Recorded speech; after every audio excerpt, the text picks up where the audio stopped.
जब इस तरह के एक सामाजिक परिवर्तन की आहट होती है ना, तो कुछ लोगों को लगता है कि उनके किले ढह जाएंगे, उनका मठ टूट जाएगा। चिंता ना करिए, समाज बेहतर बनता है, वो खूबसूरत बनता है, उसकी बनावट और बुनावट और उत्तरोत्तर मैं समझता हूँ बेहतर गढ़ी जाएगी। इसलिए जो भी लोग आशंकावादी हैं, निराशावादी हैं, उनसे मेरा आग्रह होगा, एक बार इन आंकड़ों को आने दीजिए। हमारी पड़ताल होगी, परीक्षण होगा और देश अपने विकास के प्रतिमान को बिल्कुल फोकस तरीके से नमस्कार, मैं आशुतोष। इस वक्त मैं दिल्ली में हूं और राज्यसभा सांसद मनोज झा जी हमारे साथ हैं। ओबीसी कास्ट सेंसस आंकड़े जारी नहीं हो रहे हैं और बहुत तरीके का अलग अलग परसेप्शन बनाया जा रहा है। बौद्धिक वर्ग विभिन्न लेख लिख रहे हैं, कुछ पत्रकार अलग तरीके की बातें कर रहे हैं और एक नेगेटिव एक परसेप्शन बनाने की कोशिश है कि कास्ट सेंसस आएगा तो बड़ी सारी चीज़ें खराब हो सकती हैं। सर, बिहार से जो पूरी राजनीति चली, चाहे मंडल के वक्त में 90 के दशक में या फिर 2021 में, फिर वहीं आकर खड़ी हो गई है कि जो जातिगत जनगणना है, जो ओबीसी कास्ट है, जो पिछड़ा वर्ग है, उसको अभी तक उसका पूरा अधिकार नहीं मिला है। अगर एक बार जनगणना आ जाएगी, रिपोर्ट आ जाएगी तो चीज़ें ठीक हो जाएगी, ये चीज़ मानी गई। लेकिन बहुत सारी चीज़ें अब इसके खिलाफ नेगेटिव हो रही है। अगर आप देखें लगातार तो बहुत सारी चीज़ें इसके खिलाफ बनाने की कोशिश है। इस पर आपका क्या कहना है, क्या चल रहा है? मैं तो सीधे तौर पर कहता हूँ कि जो लोग इसके खिलाफ माहौल बनाने की कोशिश कर रहे हैं वो संभवतः देश के मिजाज से वाकिफ नहीं है, समाज के सरोकारों से मीलों दूर खड़े हैं। आखिर क्या चाह रहे हैं हम लोग? नेता प्रतिपक्ष तेजस्वी ने क्या मांग की कि हमारे पास वो आंकड़े चाहिए जिससे कि समकालीन संदर्भ में जातियां कहाँ खड़ी है। ये ओबीसी सेंसस ही नहीं है, सिर्फ ये सोशियो इकोनॉमिक कास्ट सेंसस। इसके मूल चरित्र को समझना होगा। ये क्यों चाहिए? 2010-11 में लालू जी ने क्यों कहा, मुलायम सिंह जी क्यों साथ आए, शरद यादव जी क्यों साथ आए, इवन साइलेंटली गोपीनाथ मुंडे जी क्यों साथ आए? क्योंकि जब तक समाज की इस व्यापक वर्ग की हकीकत, उनकी अद्यतन स्थिति, कौन सर पे छिट्टा लेके चलता है, कौन रिक्शा के, कौन ठेला चला रहा है, कौन सब्जी बेच रहा है, कौन शहरों में लद करके ट्रेन में कीड़े मकोड़े की तरह आता है और न्यूनतम दिहाड़ी पे काम करने को मजबूर होता है, ये जब तक आप ये नहीं जानेंगे तो राजनीति क्या होती है, लोक जीवन क्या होता है। मैं समझता हूँ उसी संदर्भ में नेता प्रतिपक्ष तेजस्वी जी ने जब बिहार विधानमंडल में तो इतना दबाव आया कि माननीय मुख्यमंत्री जी साथ आए, उनको लगा कि वक्त लेना चाहिए। पूरा बिहार विधानमंडल आया, यहाँ तक कि भाजपा जो कि ऊहापोह एम्बिवेलेंट है, उसको समझ में नहीं आ रहा है कि कैसे रिजॉल्व करें, उनके भी प्रतिनिधि आए। तो जाहिर तौर पर लोग चाहे कुछ भी लिख लें, जब इस तरह के एक सामाजिक परिवर्तन की आहट होती है ना, तो कुछ लोगों को लगता है कि उनके किले ढह जाएंगे, उनका मठ टूट जाएगा। चिंता ना करिए, समाज बेहतर बनता है, वो खूबसूरत बनता है, उसकी बनावट और बुनावट और उत्तरोत्तर मैं समझता हूँ बेहतर गढ़ी जाएगी। इसलिए जो भी लोग आशंकावादी हैं, निराशावादी हैं, उनसे मेरा आग्रह होगा, एक बार इन आंकड़ों को आने दीजिए। हमारी पड़ताल होगी, परीक्षण होगा और देश अपने विकास के प्रतिमान को बिल्कुल फोकस तरीके से आगे ले जाएगा। सर, जैसे प्रतिनिधि मंडल आया, आपने उनका जिक्र किया, जनक राम बीजेपी की तरफ से मंत्री हैं, जिस बिरादरी से आते हैं आप जानते हैं, वो अपने आप को जनक चमार कहलाना पसंद करते हैं। जब वो पहुंचते हैं ना वो मीडिया से बातचीत करते हैं, ना अपने ट्विटर हैंडल, ना बीजेपी के ट्विटर हैंडल पे आता है।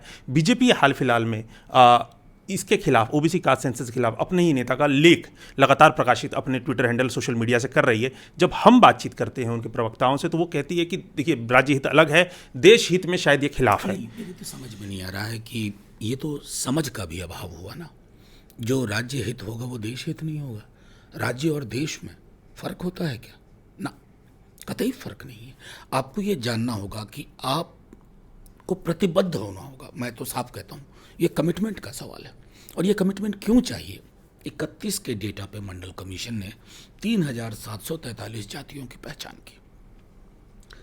31 का डेटा, जिसको हम कहते हैं डिराइव्ड डेटा था, वो नेचुरल डेटा नहीं था। क्या सरकारों को अपने सरोकारों के लिए, जन सरोकारों के लिए समकालीन आंकड़े नहीं चाहिए? क्योंकि 31 और अब 90 वर्ष बीत चुका है और अभी भी देश का एक बड़ा वर्ग अछूता सा है। विकास, सड़क पहुंच गई गांव तक, लेकिन उसके घर में आज भी ये परिस्थिति नहीं, ये स्थिति नहीं है कि वो आश्वस्त हो सके 3 मील के लिए कि कल अगर मैं काम ना करूंगा तब भी मैं परसों खा लूंगा।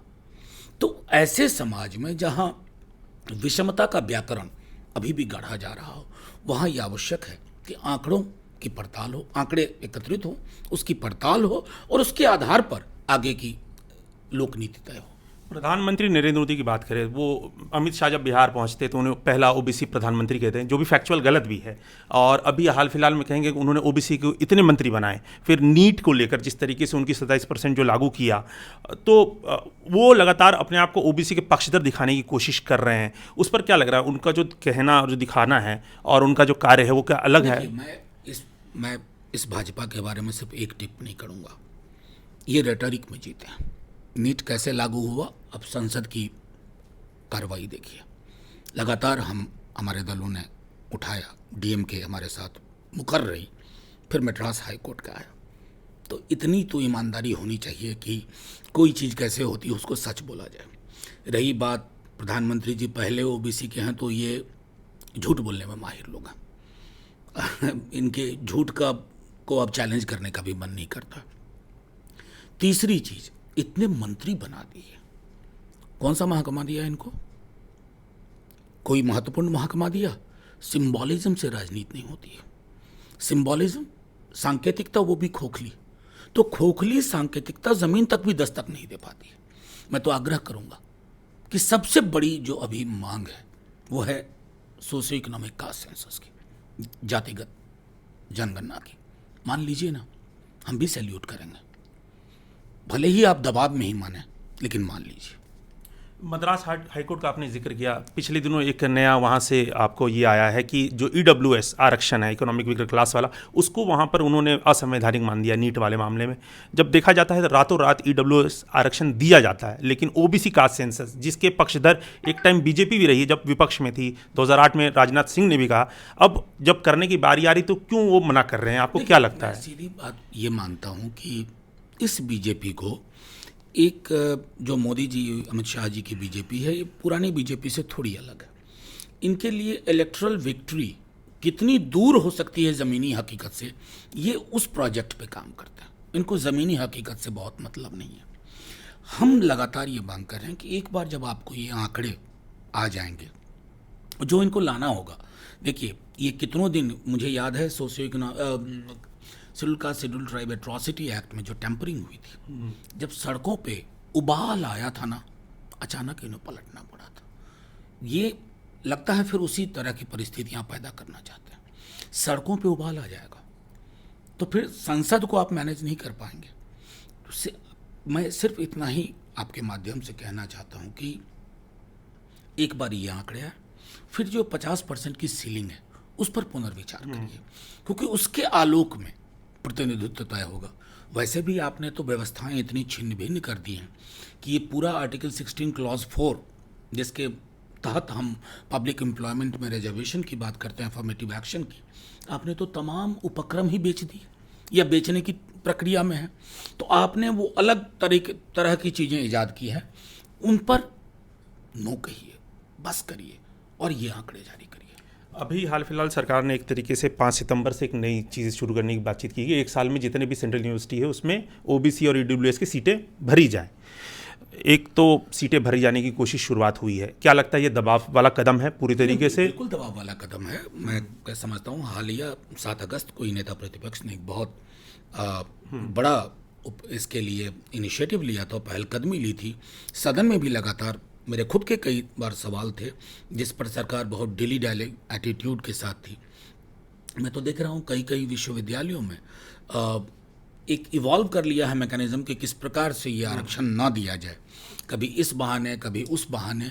तो मैं अक्सर ये कहता हूँ कि ये इंस्टीट्यूशनल माइंडसेट जो है डिस्क्रिमिनेशन का, जो रोहित वेमुला को जन्म देता है और रोहित वेमुला को ले जाता है, इस दुनिया से जाने को मजबूर करता, उस इंस्टीट्यूशनल माइंडसेट को भी बदलना होगा, खारिज करना होगा। और मैं समझता हूं कि मौजूदा भाजपा को एक बार यह तय करना होगा कि राजनीति का चरित्र क्या होना चाहिए। सिर्फ हिंदू मुसलमान करते रहोगे, लाहौर चिल्लाते रहोगे, ज़मीनी हकीकत नहीं देखेंगे, बेरोजगारी नहीं देखेंगे, सामाजिक न्याय नहीं देखेंगे, अब लोग दिखाना शुरू करेंगे।